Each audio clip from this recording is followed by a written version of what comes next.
allegiance to the flag of the United States of America and to the republic for which it stands, one nation, under God, indivisible, with liberty and justice for all. Okay.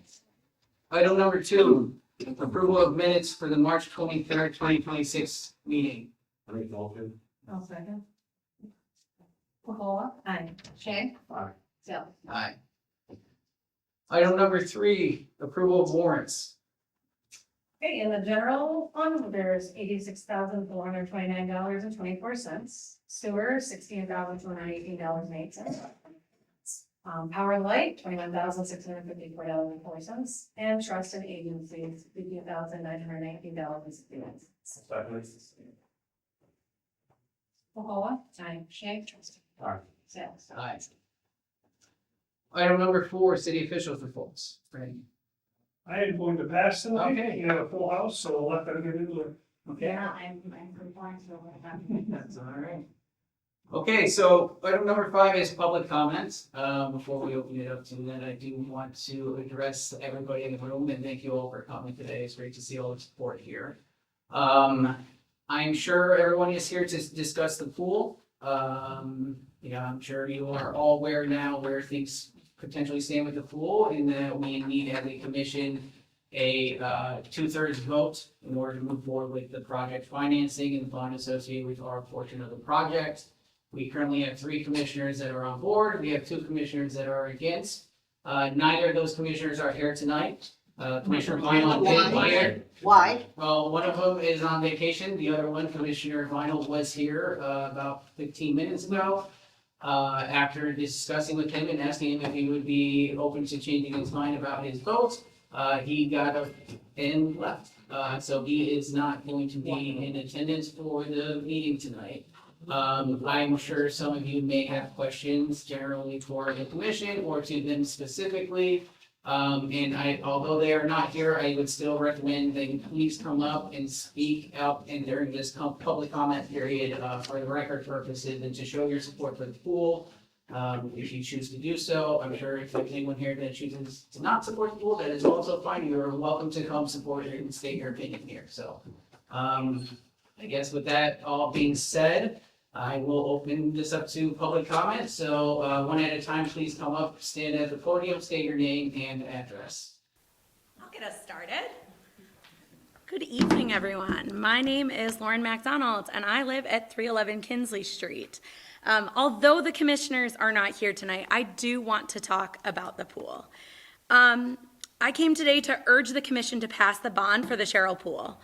While I could wax poetic about the value of the pool as an all-important third space where the community can coalesce and be somewhere other than school or work, given what I've seen and read, the commissioners who remain as a no are a no for economic reasons. So please let me talk to your pocketbooks for a minute. As each and every one of you is a property owner here in Sherrill, a vote for the pool is a vote for your property value. People move to Sherrill for these small town amenities. Things like the pool, the CAC, the skating rink. This is what makes Sherrill stand out as a place to live. I know that many people behind me, or even people in front of me, moved here to raise families and to live a good life. We are more than just our houses, and the community around us matters. To spurn millions of dollars from New York State and to decrease your property value is just not nonsensical. I would urge these commissioners to think beyond and to also think about your pocketbooks. Thank you.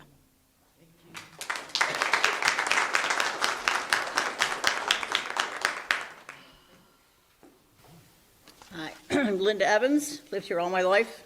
I should be over all this, but I'm not. As a former lifeguard and instructor at Sunset Lake and then at the Sherrill Pool, I'm concerned that we may lose the pool as a city asset if we don't accept the grant. I know it will cost taxpayers a little more in the long run, but not everyone uses the pool. But the city maintains the pickleball and basketball courts, baseball, soccer, and football fields, and the CAC, and not every resident uses those facilities. Having these opportunities in Sherrill is why everyone wants to live here. Losing any of these perks would be a great loss for all the residents. Years ago, there weren't many pools, many home pools, and everyone went to Sunset or the pool. With more home pools being installed, we have seen less use of the pool, but that doesn't mean that kids learn to swim properly at home. Possibly a change in daily payment availability would allow adults to swim without paying a seasonal fee, and also being allowed to bring guests who are visiting to the pool on hot days would be welcomed by the residents. I think the committee who has discussed the pool issues over the winter could devise a new plan to get more kids to come to the pool for lessons and learn how to swim. Also, since many parents work, it is hard to get kids to lessons with an adult. Maybe changing the requirement age of having an adult present would encourage more children to take lessons. Applying strict rules of conduct should be a must, and those who do not abide by the rules should be asked to leave and the parents notified. I sincerely hope the commission will come to an agreement to accept the grant and move forward with the pool in its current place, not the Kenwood Park green space, where parking and traffic would surely be an issue for all children. That just doesn't make sense. In addition, a splash pad is not a suitable place to teach kids how to swim. Thank you. One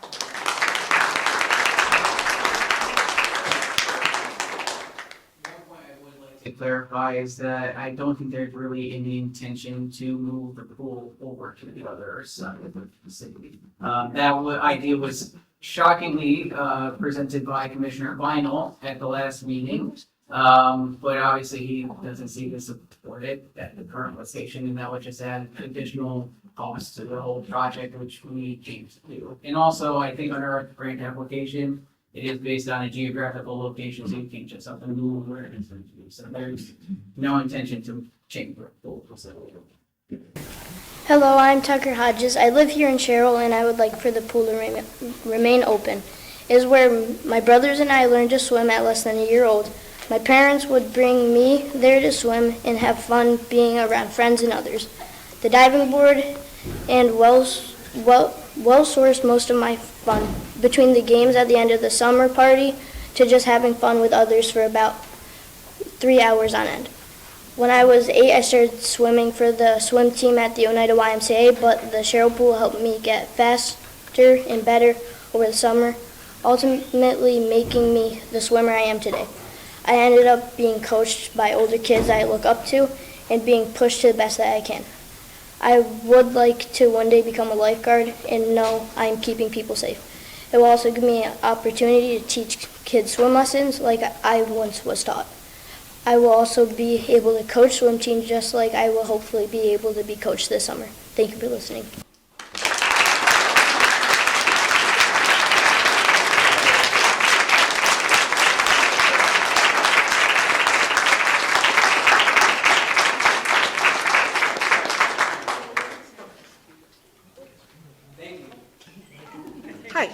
Hi, my name is Diane Philo. I live at 128 Allen Street. I feel a little bit like I'm preaching to the choir here, but, and I'm not going to repeat what other people have already said, but I did want to say, a friend of mine sent me these statistics that the leading cause of accidental death for children ages 1 through 4 is drowning. And for children 5 through 14, it's the second leading cause of accidental death. And the CDC and the Red Cross have recommended that even just, having swimming lessons starting at any age reduces that risk by 88%. That's pretty specific, but that's what they said, so I'll go with that. But thank you for your time.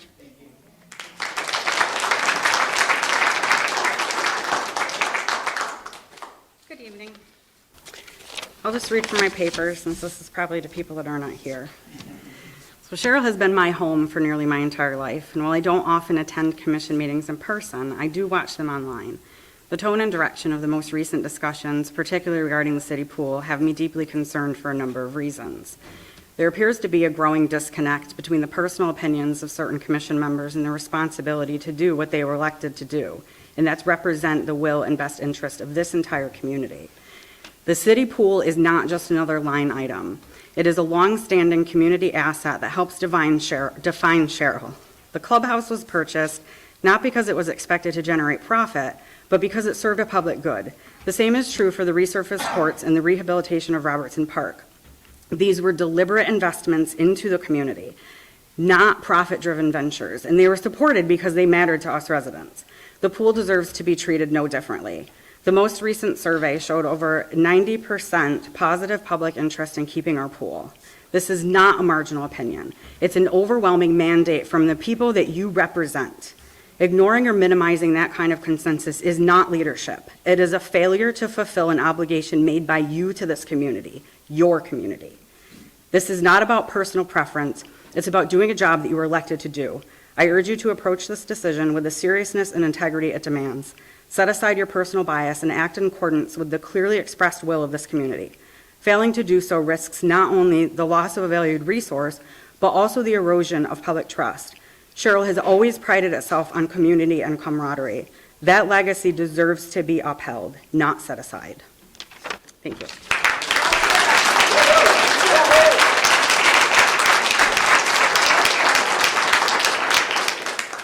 Hello, my name is Ben Vanderhoof, 317 East Campbell Avenue. I'll make it really quick. I just wanted to take a moment to really stress how important this pool is for me and for all of us. I've been coming here since I was a little kid. It's where I learned how to swim. And now I have 5 kids, soon to be 6 within a couple of days. And each one of them have learned how to swim at the Sherrill pool, including, like I said, myself. Through the lessons, the kiddie pool, and just being able to practice. Without this pool, I really think it's going to hinder all of these kids who need a safe place to learn. So please, let's keep it open, not just for me, but for all these future generations who are going to need this. Thank you so much.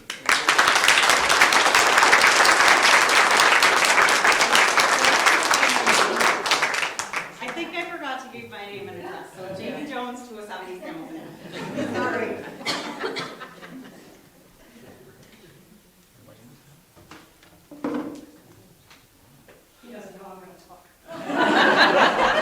He's going to talk after I talk.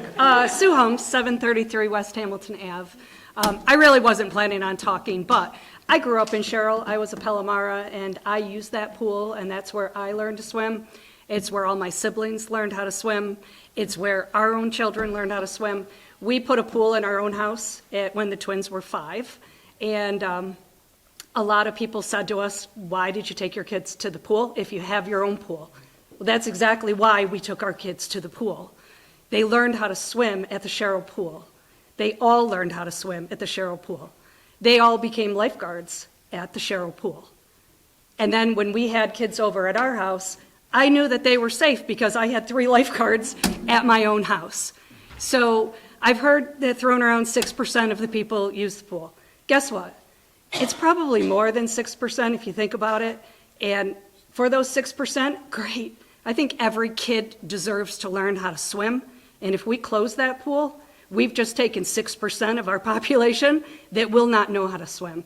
And that might seem like a small number, but that is a big number when it comes to saving lives. And I truly think that we should move forward. My husband's going to talk about the grant and how that's going to affect. But I learned how to swim. My kids learned how to swim. Everybody should learn how to swim. That pool is a great thing for our city. Thank you.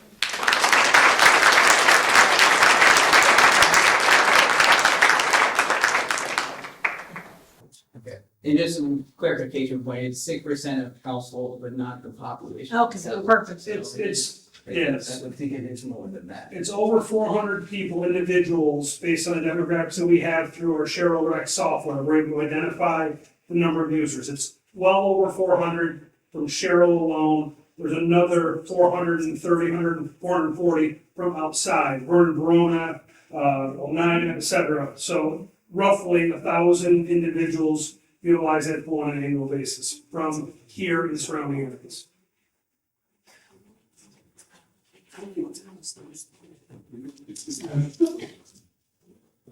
Some of you may know me, I'm not sure. Mike Holmes, 733 West Hamilton Ave. So I got some notes, they don't have a prepared statement or anything, but I'm just here to request that the entire city commission consider moving forward with this pool rehab project, as well as including the bond resolution, passing that and securing the funding that way. A year ago, less than a year ago I retired, but a year ago I was sitting here with Ben was on the committee. There's a bunch of people that were on the committee, with the pool committee. Honestly, in my personal opinion at that point was, it was not a great idea from a fiscal standpoint. Financial standpoint, back at the early part of the project, we had figures of upwards of $1 million, and all that was doing is rehabbing the surfaces of the main pool and the small pool, not even touching the mechanics inside there or whatever. So from a fiscal standpoint, a tremendous recreation and city asset, no doubt. But from a fiscal standpoint, I had my reservations as well. Fast forward, after I retired and you guys continued on, you were able to secure a grant from New York State. The project went up, but it went for the best. It increased fixed all the mechanicals, rehabbed the bathhouse, added a splash pad, those types of things. So the project went from maybe around $1 million rehab to over $3 million total project. But with the grant being 80-20 split, New York State picking up 80% of it, 20% to the city, you're looking at $600,000 over the course of 20 years or so. Right now, my understanding, there's no inherent tax increase based on the pool portion of this. I know from my time here that we have some grants or some bonds coming off over the next couple of years. That money will then just be able to slide right into the pool rehab if that's the case. Additionally, this is again just my personal thoughts, but I think if now that you've been awarded this grant and you don't accept the grant, or well, you've accepted it, whatever, but if you don't fulfill that, there's a time limit, I know, and don't fulfill that, obviously you're not going to get the money, but you're not going to out anything. But I think that would, from the state's eyes, I think that would give Sherrill a little bit of a black eye for future consideration for grants, whether it be pool, fire trucks, or anything that comes on down the road. We've been very successful with the grants we've gotten. A Route 5 project, we won awards for the wastewater treatment plant down here in Fairway Lane, and Sherrill's always done well in the state's eyes. But to be awarded the grant now and then to not fulfill it, whatever, I think that would have some long-term potential effects. My opinion, not knowing forever. You'll probably never get a politician to admit that either, but you know what goes on behind closed doors. And lastly, I guess the other thing is, it's obviously everybody here is pretty much supported. It looks like of the pool or whatever. Again, it's a small population of Sherrill, whatever. The commission is sort of split 3-2, 60-40. Back when we did the first survey, when I was still here or whatever, and I think the response was about 50-50. 50 were supportive, 50 were not. So it's a close divide. The newest survey, I think, was a little more positive on the pro moving forward. But I think you guys, the commission and the city, has a mechanism to, if that's the case, you could pass the bond resolution, and then within a certain amount of time, a resident could ask for a referendum to be made, and then you could see what the total population says. That's happened a couple times in my knowledge in the past, whatever, back in '69 when the pool was put in. I wasn't aware of this until recently. We did look that up, and there was a referendum called at that point, whatever. Back in 2005, I think Dwight was mayor at that point. We purchased the CAC. Oh, you were the mayor, Joe? I know Dwight was on the commission. He wasn't? Okay. Well, anyways, back in 2005, when we purchased the CAC, we passed the resolution because for our portion, again, we got an 80-20 grant split with the New York State, but a petition was circulated calling for a vote, and honestly, the vote was like 4-1, I think. It was like 80% in favor against 20%, whatever. So the mechanism is there if the commission feels that they're not getting the real feel of the total population. You could pass the grant, and then with that time, call for a referendum, and then you'd go from there. That's it. Thank you.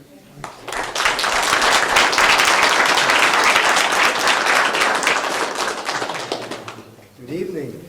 Dan Strobel. I live at 138 Thurston Terrace with my wife, Robin Vanderwall. We've been in Sherrill a long time. Both our daughters learned to swim there. I think everybody here is very positive for this. The price of the life of one child who doesn't learn how to swim properly is pretty significant for anybody. I guess I'd like to know what it is we're going to take to convince the commissioners who will not go for this. What is it that we as a community need to do to convince these people? I unfortunately can't answer that. I can tell you that I will do everything I can to continue to move this forward. Whatever that takes, I don't know. Right. But, you know, Maybe we get, yeah, right? Trying to get them to realize that they owe a duty to the people in this room, the people in the city. And we have a pretty clear answer from what we know.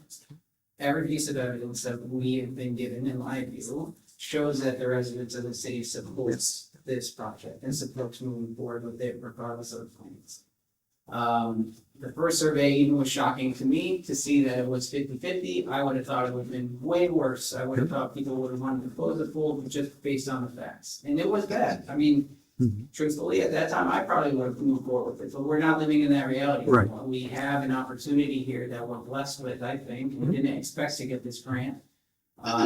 Everyone in this room is a state taxpayer. We all pay taxes to New York State. This is a way that we cash in on, right? We get grant money through the state. So to me, I would agree that this is something that we owe a duty to our residents to pursue this because they want it. And that's, we are your servant. We are public servants. So that's what we're supposed to do. But unfortunately, I don't know what it'll take. My recommendation is, even if they're not here this time, please come to the next meeting. Please continue to come. Please continue to show your support, because otherwise, I don't know what it'll take other than this. Okay, if you ever find out, we certainly want to know. Thank you very much. I have a question. What is your timeline? Ben Hines here. What is your timeline for your decision to be made? Does it have to be made tonight, or can you postpone your decision? Tonight, we don't have enough to even do a vote, everything. Right, like we need 2/3, and right now we have 3/5, so we can't even do a vote tonight. I don't think there is a requirement, as far as I know, to have a public hearing requirement of public notice to put it in before a resolution like this is made. If that's the case, we could present it at the next meeting in front at that time without a need for, I guess, the public notice aspect of it. Okay, so. I'll stand up. Yeah, so I think, like I said, I plan on doing everything I can. I will present a resolution at the next meetings, move forward with it, and we'll do another vote. And unless there's anything preventing me from continuing to do that, I'll continue to do that. All right. Maybe an easier question is, when does the grant opportunity expire? We have I don't know, we'll have 3 years to do it. So right now, what's holding up, it's called a GDA, Grant Disbursement Agreement from New York State. April 15th was the first day that anything can actually be executed. The state is ready, they've got the document prepared, they're waiting on the city to provide them documentation that the commission has approved the financing portion, okay? Where a traditional resolution can get passed 3-5, which is the simple majority, people throw out the word supermajority. That's not an accurate term. It's called 2/3. So local finance law requires 2/3 of the board to pass the borrowing capacity for the city. So that requires 4 votes, okay?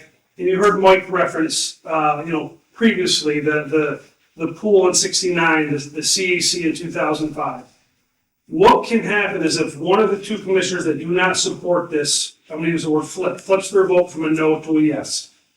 And let's assume that there is a group of the public that do not support this project. That group can go out and get 20% of the last gubernatorial election signatures on a petition. They have a 15-day window to do that. That will then get submitted to Renee to verify that those are certified Sherrill voters. That will then force us to the public referendum, to what they call a permissive referendum. There's a mandatory referendum, there's a permissive referendum. This is called a permissive referendum. Again, what Mike referenced. The public then can go out and vote in favor or against, and then that's your formal mandate. So even if a commissioner doesn't want to wear the responsibility per se of making the decision, it can ultimately go back to the public. Now, if you don't get the 20% signatures in 15 days, it passes. So that's been some of the discrepancy. You hear this word supermajority, it's actually 2/3 is what was required, which is 4. So as far as the timeline goes, Ben, we have 3 years to complete the project. The clock started ticking on January 1st Of this year, of this year. 2026. Our intent was to get the GPA approved, to move forward with the engineering post April 15. Yep. The anticipation was that the engineering would be completed mid to late summer. The bids would go out on the street, let's just say late fall, early winter. And in 2027, the construction would start. The pool would be closed for 1 full year while they do the construction. We anticipate to open the splash pad in, I'm just gonna say Mother's Day of 2028. The pool would open Father's Day 2028. Pool would close end of summer 2028, and then the splash pad would close, it's just, again, Columbus Day, right? So we would meet all of those targets with the trajectory we were going on. This obviously has paused that. Am I confident we can hit those at this point in time? Yes. If this gets delayed much further, it becomes questionable. So, you heard, Mike again referenced the borrowing aspect. Right now, this project does not carry any tax increase tied to this project. We are retiring a debt service that we have for the DPW garage. And I believe the intent was to use that debt service to roll over and pay for the pool. Whether it was for 15 years or 20 years, that's up for discussion, obviously. But there's a way, there's a path forward if you can get 4 commissioners to agree to borrow. And I'll just step one thing. There is what's in our local charter, there's what's called the mandatory referendum, where 3/5 of the board, so 3 members of the board can move that forward if there's a tax increase tied to it. The problem with that is that tax increase has to be paid, the full amount has to be paid to the contractor year 1, right? So that's not an option right now. The only path forward right now is to get a 4th commissioner to allow this to advance. If people want to challenge it, there's an avenue.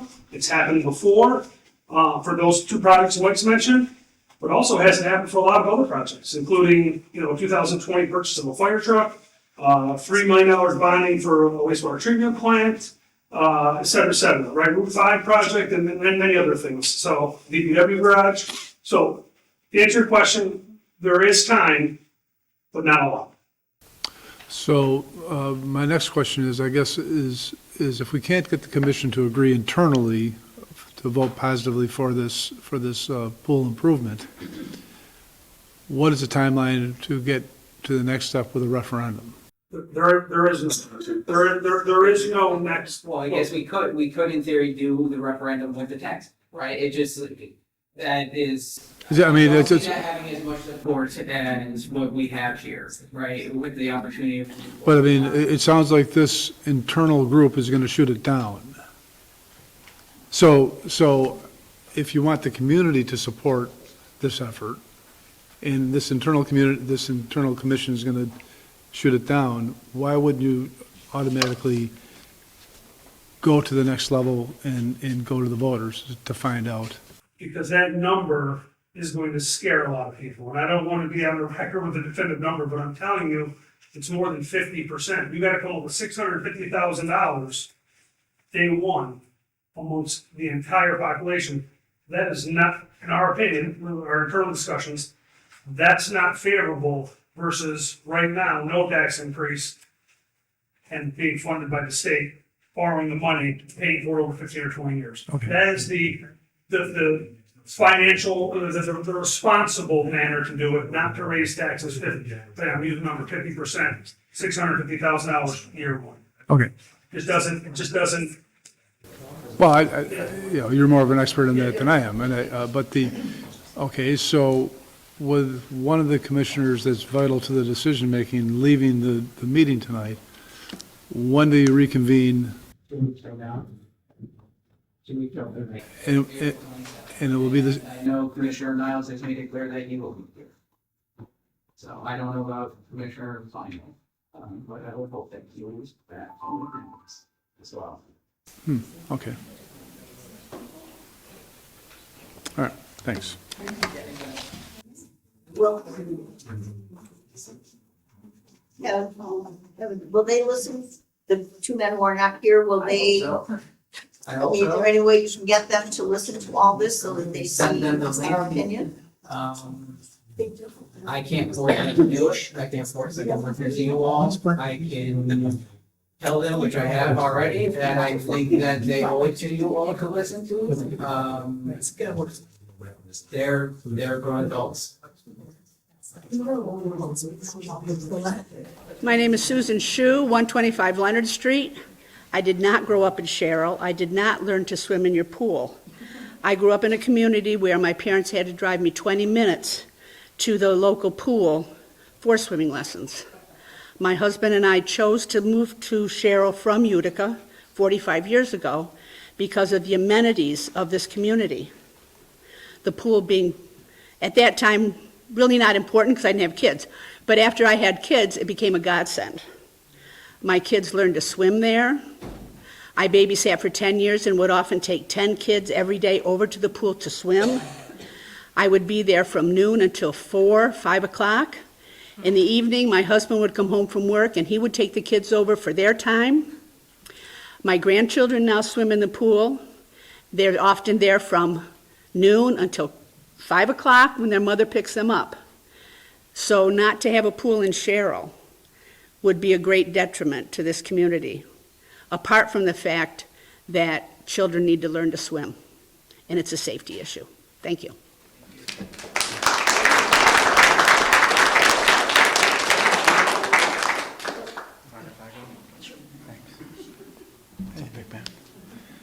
Hi, everyone. My name is Nick Hines, 204 West Hamilton Ave. I did not grow up in Sherrill. I live here in Sherrill now. The primary reason for moving to Sherrill was to experience the amenities for children as we grow our family. We have a pool. It would still be important to us to have the community pool available for kids to play and learn. You know, when I was in Vernon Center growing up, we took a school bus from the park there to Sherrill to learn to swim. And we grew up going in creeks and different things. You can't imagine the amount of danger had you not learned to swim, right? So it's important to remember that it's not solely a community asset, but we all sat in here talking about grade banding and big adjustments to the VBS schools because of lack of population. And the only way to improve population is to improve amenities, right? There might be other forms, but if you want to draw people here, this is the community asset that's different than the other communities. So I really think you should consider, if somebody were to give you a couple $1 million and all you had to do was come up with, 20% of it, I think there's a lot of people in here that would find a lot of ways to make that happen. So this is something that financially does not make sense to turn down, nor have I heard a good reason to turn it down. So I think it should be reconsidered.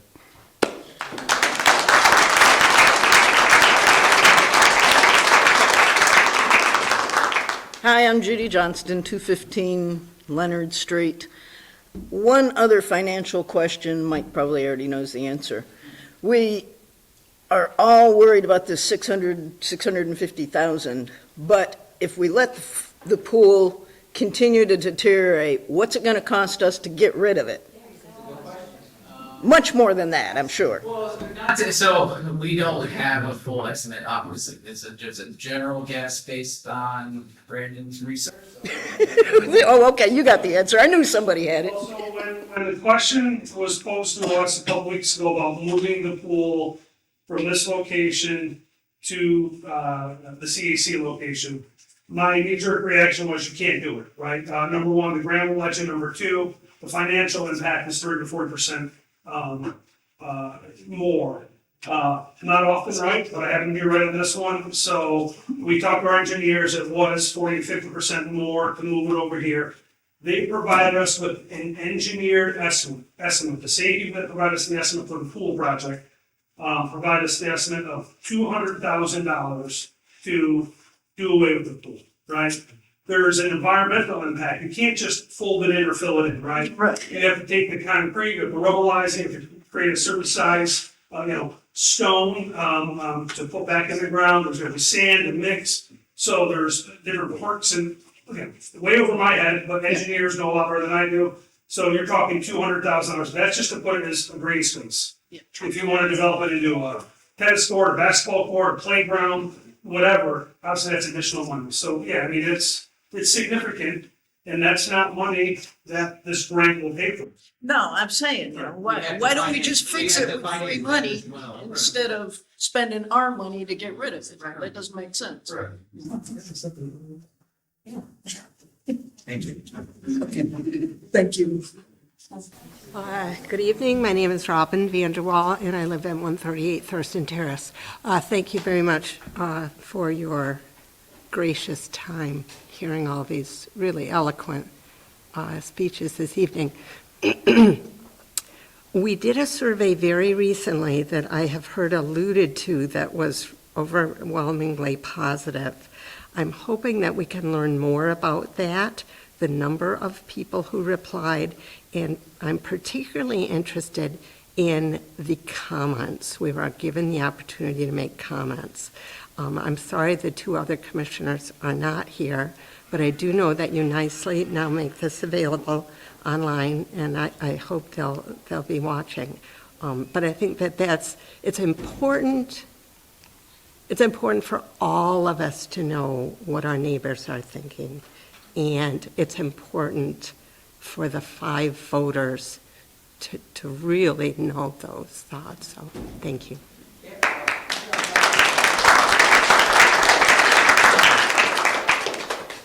So I'm trying to see if I have the exact numbers to give you here. So it looks like we got 542 survey. Do you have a poll with services? You can go. I know, but I kind of edited it. So 542 survey responses, and some of that was verified. I did some. I'll give you, yeah. So I'll jump in. So we had 500, we used just simple number. We had 540 responses. 140 responses were not verified. They did not have a name, did not have a first, last name, phone number, email, nothing. Of those 140, 118 were in favor, 22 were against, of non-verified, okay? So that leaves us with roughly 400 verified, first name, last name, email, phone number, etc. Six of those responses did not live inside the city of Sherrill. Okay, so you can bring it down to 394. 13 of those were renters, and the survey talked about being a property owner. Of those 13, 11 were in favor, 2 were against.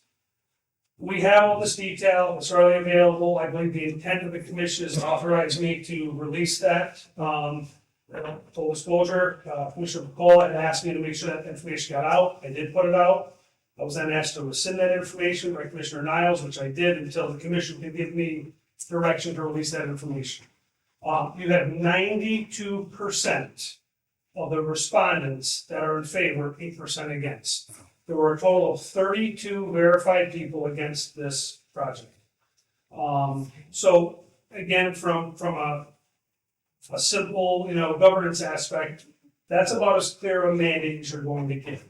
There were more people that participated, verified and non-verified, in this survey than voted in the last city commission election. And to add to that, so the question about the comments, I went through and read them all. There were 106 total comments. There were 97 of them with respect to yeses and 9 of them with respect to nos. I wrote and printed out all of the ones that were positive and the intent to read them out to everybody tonight to get it into the record and for everyone to hear what people have to say. I think for the interest of time, I'm going to do that tonight. I'll say that for the next meeting when everyone else is in attendance. But yeah, there's a lot of positive comments, 97 positive comments on it, which that's great. So, okay. Yeah. Okay. So, yes, there is a lot of support for it, for what we saw. We good? All right. Ray Krupski, 326 Sherrill Road. I've been in favor of pool from the beginning. My question, though, is related to when we're voting on this. Is the intent to vote next time, or is the intent to vote? I mean, obviously, we all, I'm assuming, me and most people would like the chance to speak again with these two here and to hear them as to why they're against it. I mean, one of the early meetings I asked if Chris would speak to why he's against it, and he said no. And I don't know why he's against it, especially now that there's no tax increase. Makes no sense. Billy, I don't know. But I want to make sure we have another chance to speak beforehand and learn as to why they're against it before you guys do the vote. Yeah, so again, since we don't, I guess, necessarily need the public notice aspect of it, I intend to bring a motion at the next meeting, or like I'm sure wants you to make, but like to move forward, make the resolution to move forward with the bond financing for this portion of the project. And then go around the table for a vote. That'll likely be, we can make it after public comment, so you have the chance to ask those questions. We can make a motion after the fact. Obviously, they can still vote no, but, I will continue to push it forward, and you will have another opportunity to speak. Okay, that's all I want. Thank you.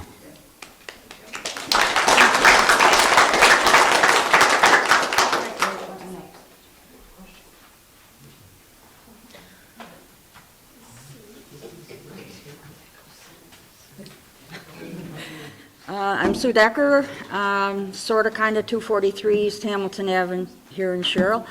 I'm speaking more for my grandchildren than myself. I have sat at that Sherrill pool for the better part of 50 years. Mr. Mayor, I remember you there.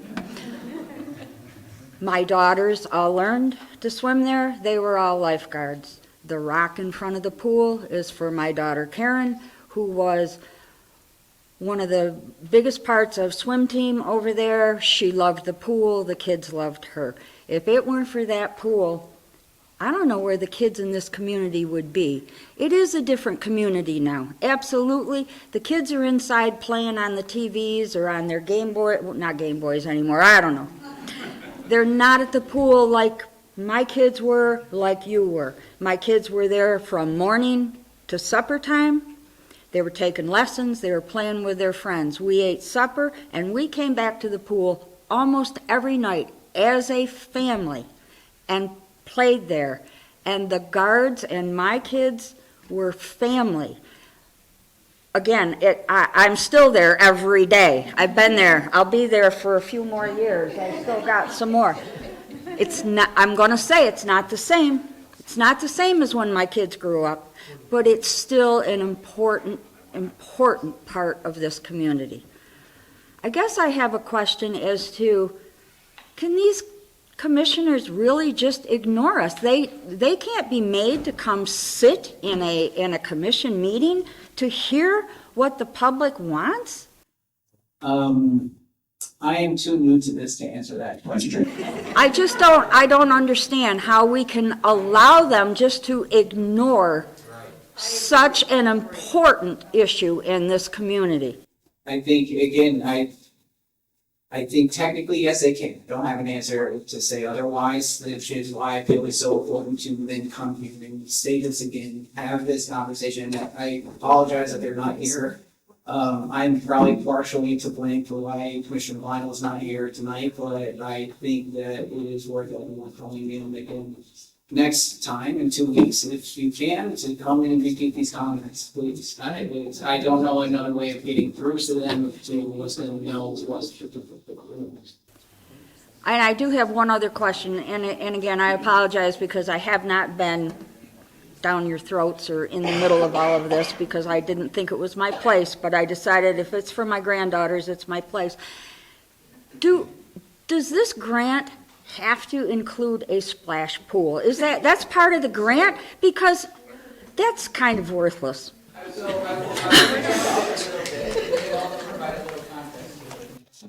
Putting in a splash pad does not mean getting completely rid of a kiddie pool area. right? We are very early on right now, like, we Okay. clearly haven't been able to move forward very Right. quickly with the design aspect of this.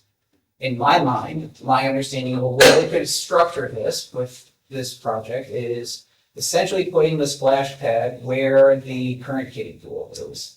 And then rearranging that, the lane pool and the well where you could, it's zero entry, so it would be walk into the pool from the, I would say, from the side by the locker rooms. And that first area, I don't know, it's rectangle, it would be 3 feet deep, you know, where the kids could be for the kiddie area, and that's where the kid lessons could be.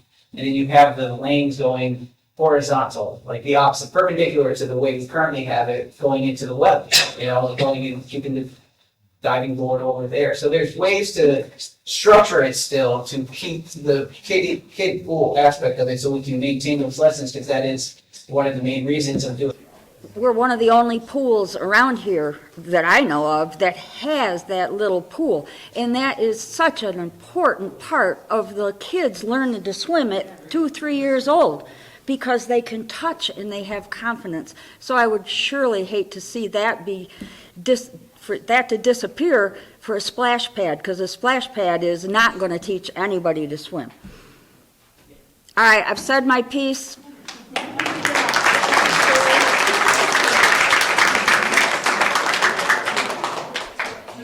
Just one thing, so with the pool grant, it's the Swims New York grant, it's a competitive grant process.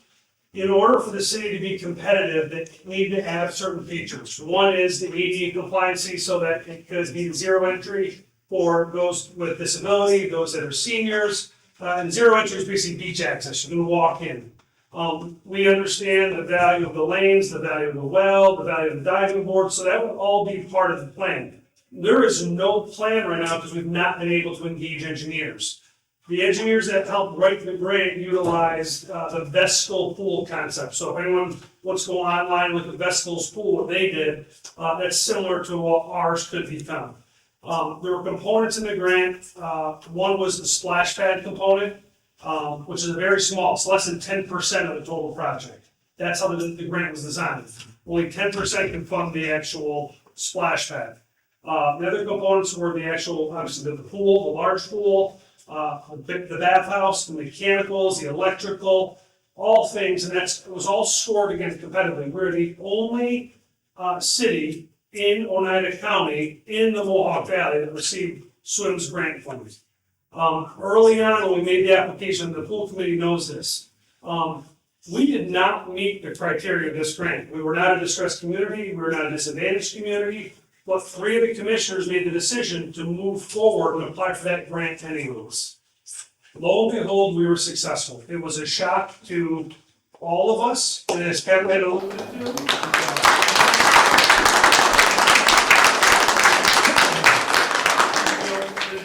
alluded to the fact, you know, and I think Mike also alluded to, we had a structural engineer come in and look at the pool. It's 56 years old. It has far outlived its life expectancy. It was going to be upwards of $1 million for better terms to put a patch on that pool. And again, I don't want to speak for the commission, but I don't believe any of the commissioners, myself, Mike included, Renee, none of us supported having the taxpayers fund $1 million to patch a 56-year-old pool. It made no sense because all the mechanicals, the plumbing, the electric, everything is that old. So again, when we got this grant, it changed everybody's, well, most everybody's opinion on the pool. It had us thinking, right? So again, we were very fortunate to get it. It was highly competitive. We've talked to the state about altering certain things. We pretty much have to stick to the plan, even though there is no formal plan here. They went off of a concept. So just a little bit about that. So again, we've heard the splash pad. The nice thing about the splash pad is you do not need lifeguards. It provides an ADA accessible area for people to cool down prior to the pool, because we can't open the pool until the kids get out of school for lifeguards. So we're like, we physically cannot open the pool operationally until kids get out of college and kids get out of high school. We have to close when the kids go back to school mid-August. They start back up with fall sports. That splash pad component, though small, will provide an open area for people all the way till October when it's still 80 degrees on those occasional days to go out and cool off. Or this Wednesday when it's gonna be 78 degrees out, right?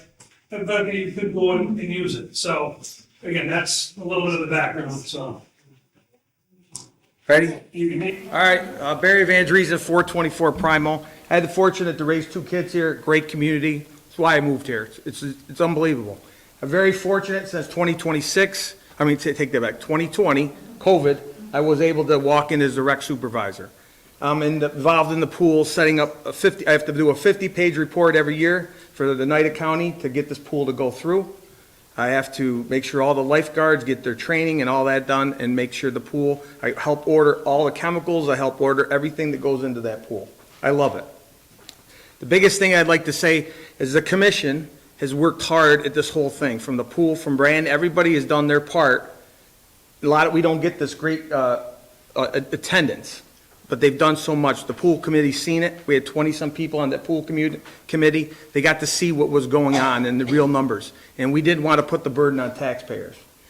We didn't meet the grant expectation. The commissioners here voted to put this into grant writers' hands. They wrote it. Nobody else in New York State's putting in for it. We didn't apply. We didn't fit it. Plain black and white, you can read it. We did not fit it. Because we applied and nobody else did, and all the pools in all the other areas are closing, they granted it us. I look at it as a no-brainer as much as everybody in the room looks as a no-brainer. It's not going to affect our taxes. The people that can't afford it in the community, everything's going up. We get back to the pool pass situation, because I hear it all. I get the fortunate part. It hasn't changed since I walked in the door at 2020.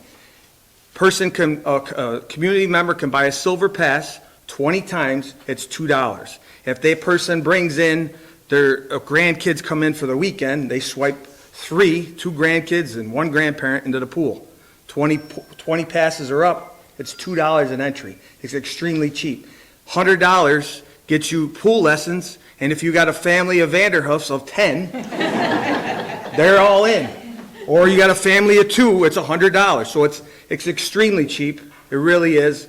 There isn't any place that you can go there. Walk into Accelerate, go up to the Y and try to swim. You tell me how much it is up there. It's a great asset to our community. The splash pad is going to be a bonus just because of the information that they just gave us. It's going to open earlier, last longer, and people are there. I was fortunate just to go on vacation last week. I looked at the splash pad, it was packed. People are waiting to get into it with their little kids. We have a great community. You see a lot of homes are going up for sale. They're gone like that. And we have a lot of little kids coming back in the community because they're moving here because it's a great place. They're going to want that. And it's just, like I said, it's a bonus. And that we've put a lot of hard work. I feel it's a no-brainer. I'd like to just, like I said, we need the community support. And everybody's here. And we're going to have to continue. And we hope that we can keep this going because it is a good thing. It did not look good before. And I'm going to tell you, like Brandon puts tons of work into look at every avenue there was under the sun to make this work. Because it didn't, if anybody with common sense looked at this original project, you would have walked away. And there's plenty of other jobs to be focused on in the city than worrying about just the pool because we only get it for 10 weeks. 10 weeks. It's not much. A lot of hard work, a lot of avenues, pulled every stone, looked up every grant that was out there under the sun, and we were very fortunate. So like I said, I hope that we can continue. Thank you.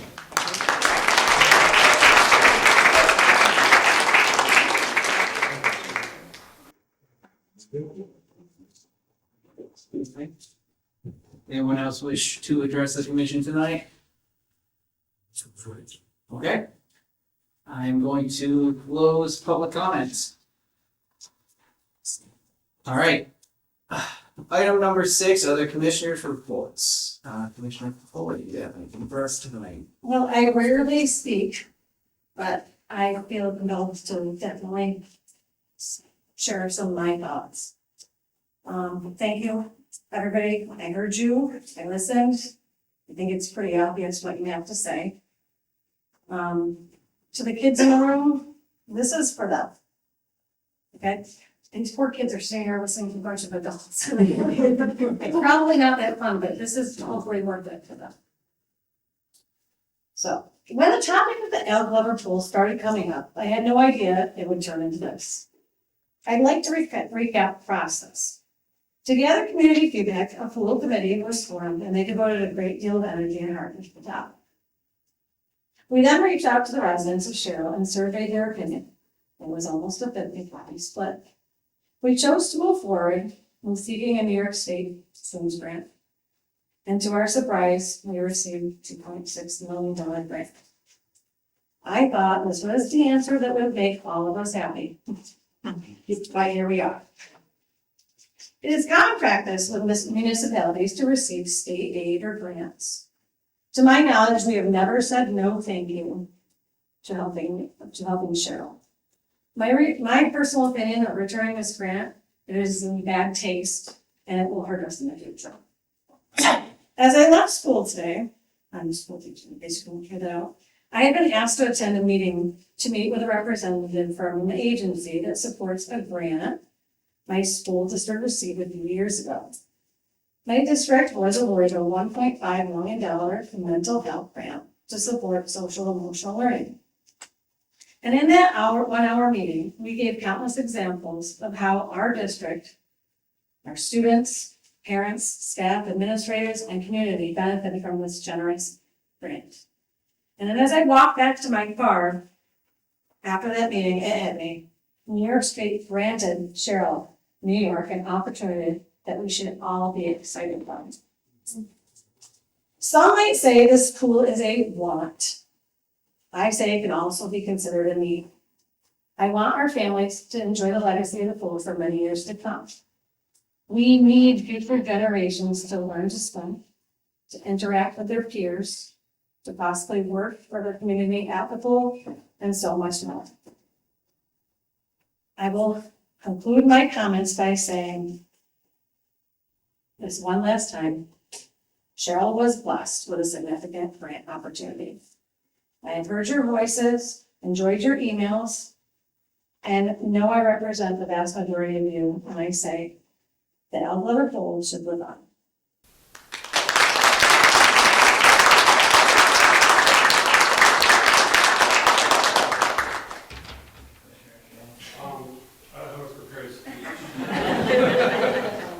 Well, to veterans speeches.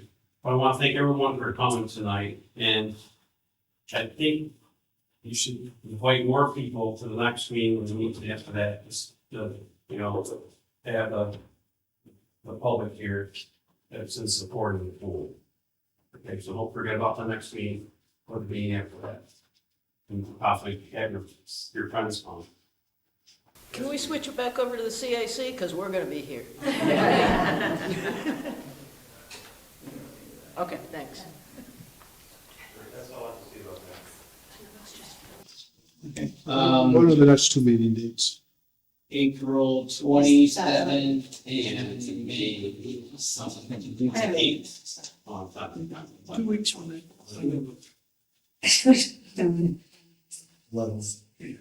27 and 11. So I guess just want to thank everyone for coming out tonight. It's great to see. I'd also like to ask that you show up to more meetings regardless of whether the pool is up. It's difficult to gauge public interest in different things and how people feel about it without having people at these meetings. Most times we have nobody, or one person, or two. It's generally under 5, and most times it's high schoolers that need to be here for us. So I do encourage you to please continue to come out regardless of what happens with the schools. I do have a statement that one of the Sherrill residents, I couldn't make it tonight, asked me to read, so I'm going to do that now.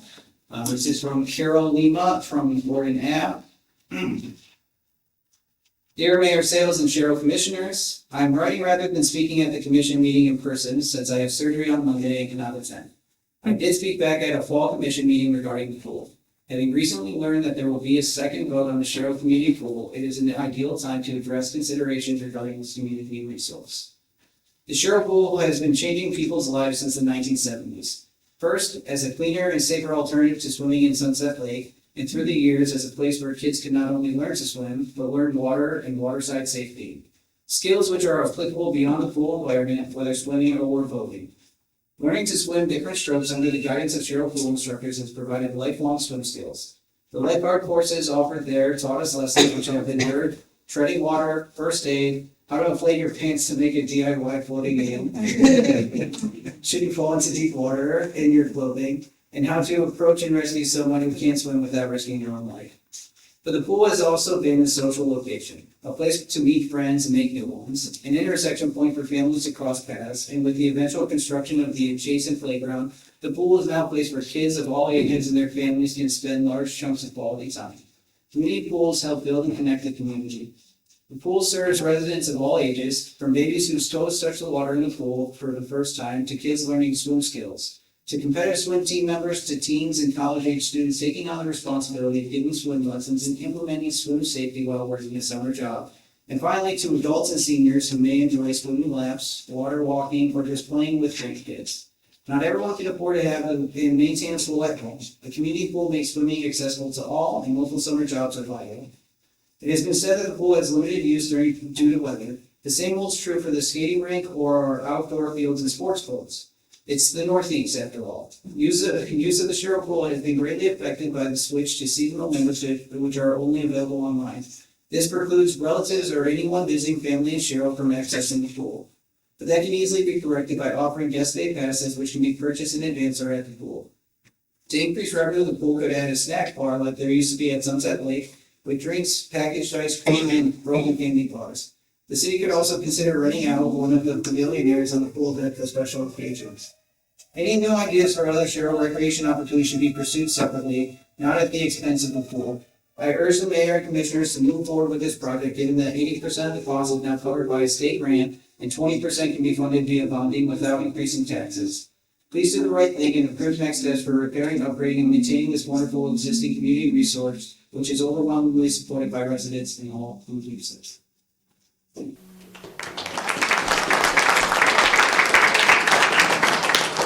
Yeah, so I also had, I think I tried to prepare this more with a different crowd in mind. I wrote this originally, I had 9 emails, I'm now up to 11 emails from Sherrill residents in support of the project and 1 email from a resident that is against it. So again, overwhelming support there. Just again, every piece of evidence that we have shows overwhelming support for the pool. I'd also like to point out that when we passed the resolution,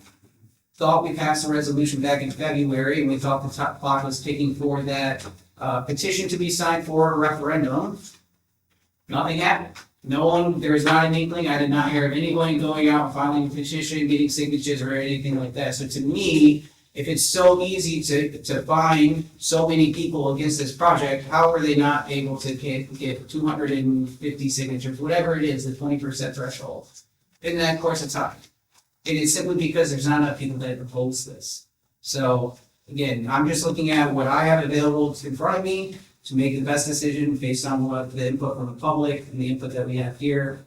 I also want to echo sentiments that people have already provided. The idea that this is an economic development project in a way, right? We are investing in the community to have other young families come in here. We are a stagnant population at best. And I think we want to try and get people to want to be here, right? We encourage people to be here throughout this whole time by having these amenities. And to the people that would say that, not enough people use the pool or, it loses money every year and looking at bottom line dollars, we want to have any public amenity. We want to have any public space. There want to be parks. There want to be anything because by definition, they're going to lose money. That is something that we just have to deal with, and the taxpayers are okay with it. They support it, right? That is something that they are willing to allow to happen and have their tax dollars fund here. So to me, I support this fully. I'll continue to support it fully. And we can look forward to another conversation, I guess, in a few weeks. I hope to see you all there. Go ahead, Nate. Could we hear what the negative comment was? Is it just economic? It's more, I wasn't going to read that. We force you to read. Yeah, I can pull it down. I don't. Freedom of information. It's the same thing, right? It is those same comments. It is that Not enough people use it.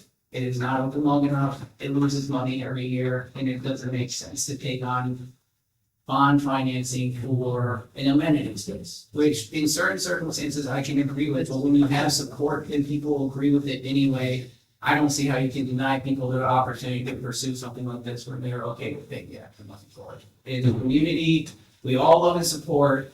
Everyone always talks about Sherrill as such a tight-knit community and how much all this means to us in these public spaces. I apologize that we're in this position. So, hopefully we'll see you again. I'm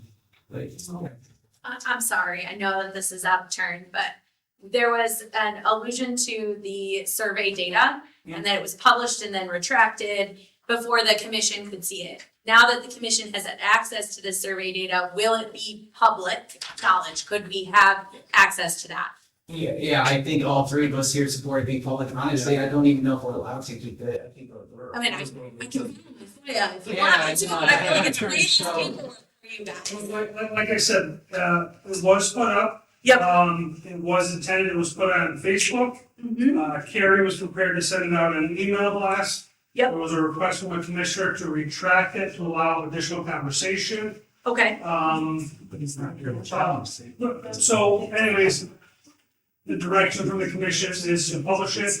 It will be put out in tomorrow's email blast and tomorrow's Facebook page for everybody to see. It's pretty straightforward. The numbers I gave you are as close to accurate as possible. Wonderful. Yeah. Thank you. Okay. I guess there's nothing else. I'll entertain a motion to adjourn before we get a little through here.